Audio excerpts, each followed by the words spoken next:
Okay, सो ये वाला worship जो हुआ है वो कैमरा में साउंड नहीं आ गया है। ओके, आप सब लोग ठीक हो? तो मैसेज सच में बहुत अच्छा था। पहला हम क्या है, आज अगर आपको लगता है कि नमक की वैल्यू समझ में नहीं आ रही हो तो जाके घर पे खाना खाओ जिसमें बिना नमक हो, तो आपको पता चलेगा कि नहीं, नमक नहीं होता तो पता नहीं क्या होता, राइट।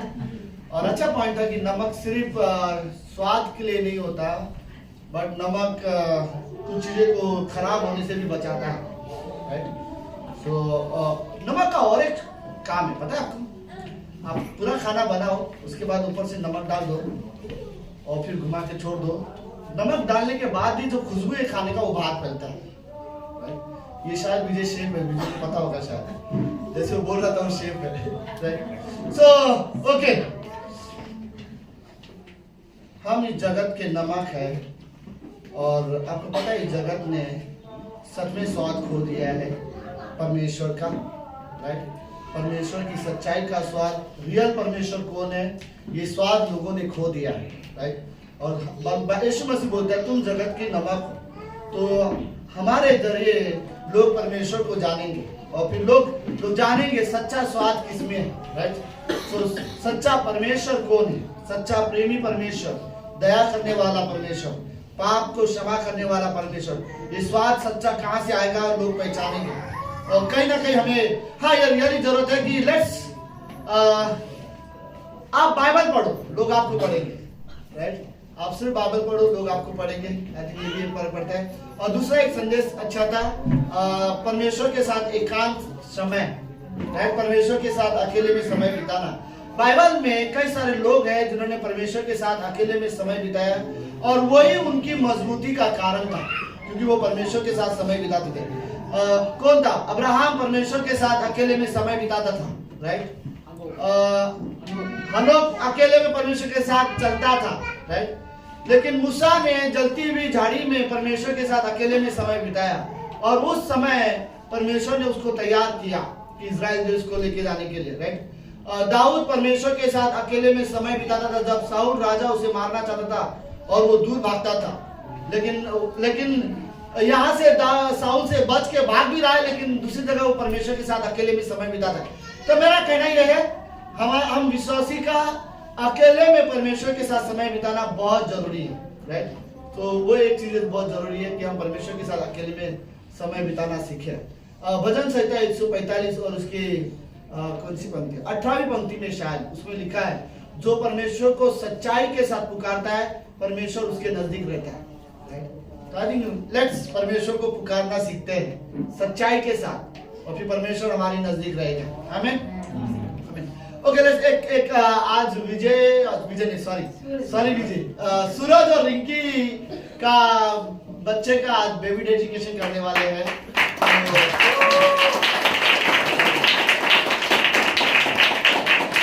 तो जब घर से निकल रहे थे, ओके, तब जब घर से निकल रहे थे तब उनको मैंने ये बोला था कि आप जा ही रहे हैं तो क्यों ना बेबी डेडिकेशन भी आज करें, ओके। सो आप लोग कुछ बोलना चाहते हो? हाँ, सो अब चलो पहले बात ये पता बच्चे का नाम क्या है? हाँ, बच्चे का नाम इवान है, राइट। इवान का मतलब क्या है?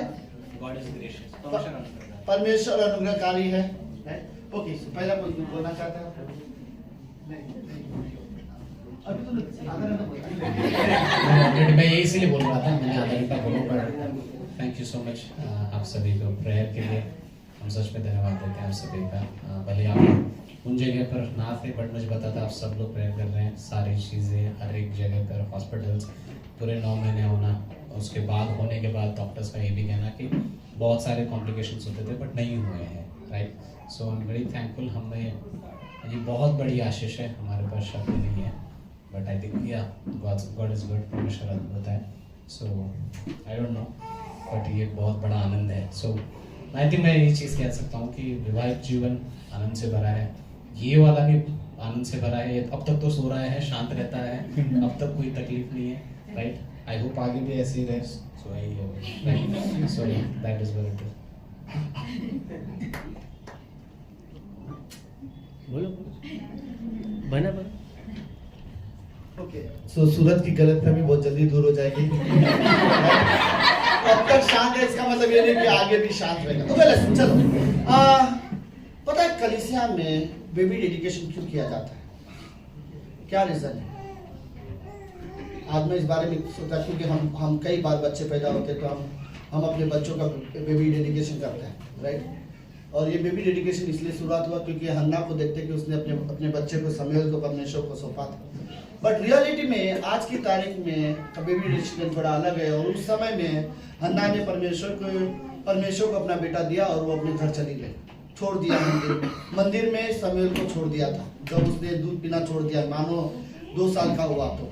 लेकिन कलीसिया में हम लोग जब बेबी डेडिकेशन करते हैं तो उसका मतलब क्या है? आज ये लोग छोड़ के तो नहीं जा सकते, मैं तैयार हूँ। एक को संभाल रहा दूसरे को भी संभाल सकते नहीं। सो ये तो बेबी डेडिकेशन है, नाम इसको बेबी डेडिकेशन कहा गया है। ये बच्चों को हम परमेश्वर, बट एक्चुअली में ये बेबी डेडिकेशन बच्चों का नहीं माता पिता का होता है। मैंने आज सच में इस बारे में थोड़ा सा सोचा, पता है क्यों? क्योंकि माता पिता ये डिसाइड करते हैं बेबी डेडिकेशन के समय में कि हम हमारे बच्चे को मसीह के राह पर चलाएंगे और उसे विश्वास में बढ़ाएंगे, राइट? पहले शमूएल के 2 अध्याय उसकी 21वीं पंक्ति में बोलता है कि शमूएल बालक परमेश्वर के संग बढ़ा, ओके? और 26वीं पंक्ति में बोलते हैं जब शमूएल बालक बढ़ा परमेश्वर और लोग उसके जीवन से खुश थे। सो कई बार बेबी डेडिकेशन का मतलब ये है कि अगर ये बच्चा बढ़ेगा तो ये परमेश्वर के साथ बढ़े, और ये जब बढ़े तो कई सारे विश्वासी और परमेश्वर इसके जीवन से खुश हो, राइट? सो और ये बहुत बड़ी जिम्मेदारी ये बच्चे की नहीं माता पिता की है। वो लोग वो ये डिसाइड करेंगे कि हम अपने बच्चे को प्रभु में बढ़ाएंगे, राइट? तो बेबी डेडिकेशन का रियल मतलब ये है कि हम विश्वास में बढ़ाएंगे, राइट? जो परमेश्वर को उन्हें हम इसे दिखाएंगे, ओके?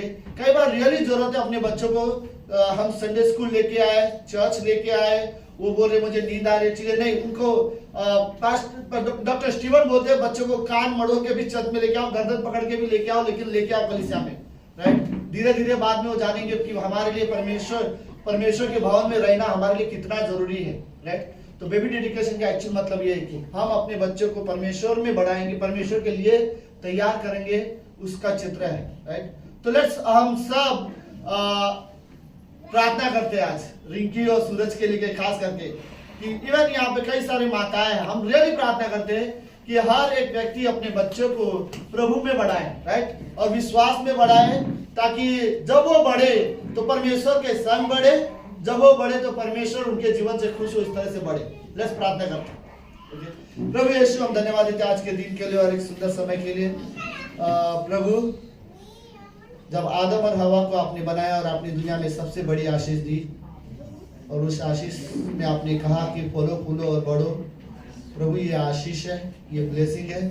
आप अपने लोगों को बहुत बढ़िए, ये इंसान की सोच या इंसान की खोज नहीं है बच्चे को, प्रभु ये आपका वरदान है, ये आपकी ब्लेसिंग है जो आपने दिया है, और हम आपको धन्यवाद देना चाहते हैं। लेकिन इस बेबी डेडिकेशन में प्रभु यीशु हम ये प्रार्थना करते हैं कि सूरज और रिंकी इवान की जो परवरिश करे, इस परवरिश में जब भी वो बढ़े प्रभु, वो आपके साथ बढ़ना सीखे, वो आप में बढ़ना सीखे, और जैसे एक दिन समय आए जब ये ग्रो हो परमेश्वर, तो परमेश्वर इसके जीवन से खुश हो।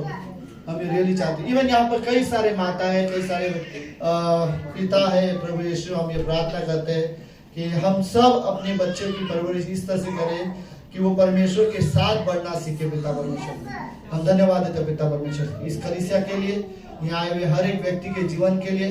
प्रभु यीशु हम आपके धन्यवाद। आप हमारे पिता हो, आप हमसे प्रेम करते हो, आप हमें कभी नहीं त्यागते, आपने हमें कभी नहीं छोड़ा। प्रभु यीशु मसीह आपने कहा मैं आपको कभी अनाथ नहीं छोड़ूंगा, ये आपका वादा है पिता। और प्रभु हम आपके वादे पर विश्वास करते हैं, हम आपके वादे को लेकर चलना चाहते हैं पिता। धन्यवाद देते इस कलीसिया के लिए प्रभु यीशु, धन्यवाद देते स्पेशली रिंकी और सूरज के लिए और इस बच्चे के लिए प्रभु यीशु। धन्यवाद पिता परमेश्वर। ये प्रार्थना यीशु मसीह के नाम से करते हैं, आमीन आमीन।